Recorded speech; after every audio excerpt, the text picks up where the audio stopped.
আমাদের দেশের আন্তর্জাতিক মানের স্বীকৃত প্রাপ্ত একজন আলোচক রয়েছে, ডক্টর মিজানুর রহমান আজহারি হাফিজাহুল্লাহ। কয়েকদিন আগে অস্ট্রেলিয়াতে গিয়েছেন, সেখানে মুসলিম কমিউনিটি যারা আছেন তারা তাদেরকে দাওয়াত করেছেন। সেখানে যাওয়ার পরে অস্ট্রেলিয়ার কর্তৃপক্ষ রাষ্ট্র তার ভিসাটা ক্যান্সেল করে দিয়েছে। অজুহাত দেখিয়েছে সে ইহুদি বিদ্বেষ কথাবার্তা বলেছে সেটা। তবে ডক্টর মিজানুর রহমান আজহারিকে দেখলাম যে তিনি এখন সেখান থেকে, যেহেতু তার ভিসা ক্যান্সেল হয়ে গেছে, বাংলাদেশ তাকে পাঠিয়ে দেওয়া হবে, তিনি উমরায় চলে গেছে। আল্লাহ পাক তার উমরাকে সহজ করে দেন। আমি যে পয়েন্টটা এখান থেকে ফাইন্ড আউট করতে চাই সেটা হচ্ছে এই, ইহুদি খ্রিস্টান না আমাদের আপন নয়। তার একটা বক্তব্য, যে বক্তব্যের জেরে মূলত তাকে এখান থেকে তার ভিসাটা ক্যান্সেল করা হয়েছে, সেই বক্তব্যটা তিনি আজ থেকে আরও 10 বছর আগে দিয়েছিলেন। তিনি বলেছেন যে আমি বয়সে অপরিপক্ক ছিলাম, আমি অপ্রাসঙ্গিকভাবে সেই কথাগুলো কাটছাট করে আমার ভিসা ক্যান্সেল করা হয়েছে। আমি ডক্টর মিজানুর রহমান আজহারি ভাইকে সম্বোধন করে বলবো, আপনি অপ্রাসঙ্গিক কিছুই বলেন না, আপনি যা বলেছেন 10 বছর আগে সঠিক বলেছেন।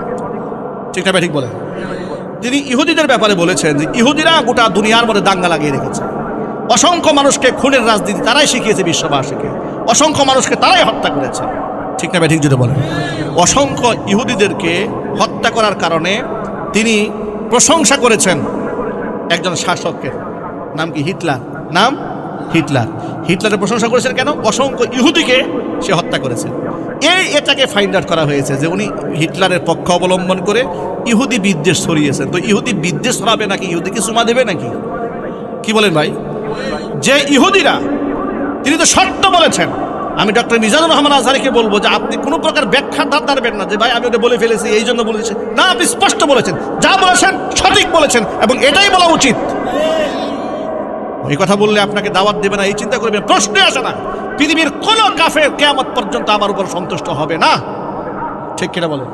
কোরআন তো মূলনীতি বলে দিয়েছে, ওয়ালান তারদু আনকাল ইয়াহুদু ওয়ালান নাসারা হাত্তা তাত্তাবিআ মিল্লাতাহুম। নিজের ধর্ম বাদ দেওয়ার আগ পর্যন্ত কাফের বেঈমানরা আপনার উপর খুশি হবে না। এ তো স্পষ্ট বক্তব্য। সুতরাং আমাদের অবস্থান পরিষ্কার থাকা উচিত। আমরা এটা বিশ্বাস করি এই দুনিয়ার মধ্যে সবচেয়ে সন্ত্রাসী রাষ্ট্রের নাম হচ্ছে আমেরিকা। কথা বলেন। এ দুনিয়ার কুখ্যাত সন্ত্রাসী রাষ্ট্রের নাম হচ্ছে ইসরায়েল, এবং এই পৃথিবীর মানবতার সবচেয়ে বড় দুশ্মন ইহুদিরা। ঠিক না? ঠিক জুড়ে বলেন। তারাই মানবতা বিরোধী কাজ করে। অতএব ডক্টর মিজানুর রহমান আজহারি যে বক্তব্য 5-10 বছর আগে দিয়েছেন, উনি সঠিক বক্তব্য দিয়েছেন। সেই সঠিক বক্তব্যের কারণে কোনো নাস্তিকের গায়ে যদি আগুন লাগে, এটা মিজানুর রহমান আজহারির কিছুই হবে না। ভিসা ক্যান্সেল হয়েছে, কি হয়েছে? আল্লাহর দুনিয়া কি অপ্রশস্ত? তিনি অস্ট্রেলিয়ার দাওয়াত দিতে পারবেন না, আরো হাজার দুনিয়ায় দাওয়াত দিয়ে বেড়াবেন? ঠিক না? ঠিক বলেন।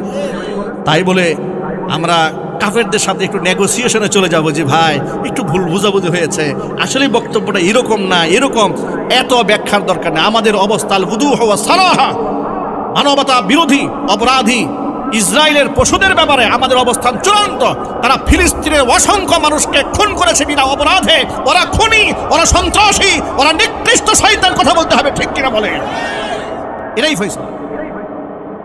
সুতরাং ইহুদি আর খ্রিস্টান আর মুশরিক এরা মুসলমানদের কখনো আত্মার বন্ধু হতে পারে না। এটা আমার বক্তব্য, কোরআনের বক্তব্য। তবে হ্যাঁ, আমরা অকারণে, বিনা কারণে আমরা কারো উপরে দুশ্মনী রাখি না। কোরআন আমাদের বলে দিয়েছে সেই মূলনীতি, যেটা আপনাদেরকে শোনাই। এটা বলেই আমি আমার বয়ান শেষ দিকে নিয়ে যাচ্ছি ইনশাআল্লাহ। বেশি কষ্ট হচ্ছে ভাই আপনাদের?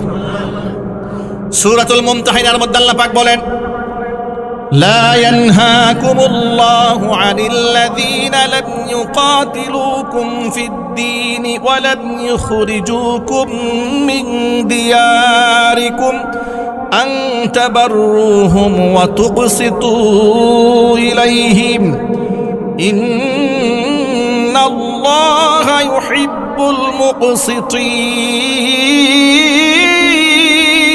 المقسطين।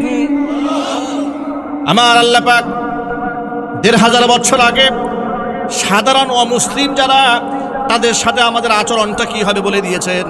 আল্লাহ পাক বলেন, ওই সমস্ত অমুসলিম, যে সমস্ত অমুসলিমরা লাম ইউকাতিলুকুম ফিদ্দীন, তোমাদের সাথে ধর্মযুদ্ধ করেনি, ওয়ালাম ইউখরিজুকুম মিন দিয়ারিকুম, তোমাদেরকে তোমাদের দেশ থেকে তাড়িয়েও দেয় নাই, মানে নিরীহ মুসলিম এক কথায়, ওই সমস্ত ব্যক্তিদের সাথে আন তাবাররুহুম, ভালো আচরণ করতে আমি আল্লাহ নিষেধ করি না, বরং ইন্নাল্লাহা ইউহিব্বুল মুকসিতিন, আমি আল্লাহ তাআলা ইনসাফকারীদেরকে বড্ড ভালোবাসি। মানে আপনি সাধারণ মুসলিম যারা আপনার ধর্মের ক্ষতি করে না, দেশের ক্ষতি করে না, রাষ্ট্রের ক্ষতি করে না, ইসলামের সাথে যারা শত্রুতামি করে না, এমন অমুসলিমদের সাথে ইনসাফ করার জন্য হুকুম দিয়েছেন আল্লাহ রব্বুল আলামিন। সুতরাং আমরা অকারণে আমরা ইহুদি খ্রিস্টান নাসারা তাদেরকে শত্রু মনে করবো না অকারণে। তবে তারা যদি আমাদের সাথে ধর্মযুদ্ধে লাগতে চায়, তারা যদি আমার মুসলমানদের স্বার্থ নিয়ে টানা হেস্তা করতে চায়, তাদের সাথে মোকাবেলা করার জন্য আমরা প্রস্তুত থাকবো ইনশাআল্লাহ। আল্লাহ রব্বুল আলামিন যেন কবুল করে, জোরে কোন আমিন। আল্লাহ রব্বুল আলামিনের কাছে আমরা বিনীতভাবে আমরা আজকে নিবেদন করছি, যে কথাগুলো আজকে এখানে উপস্থাপন করেছি, সবার আগে আল্লাহ তাআলা আমাকে, আমার ভাইদেরকে, মা বোনদেরকে সকলকে আমল করার তৌফিক দান করেন, জোরে কোন আমিন।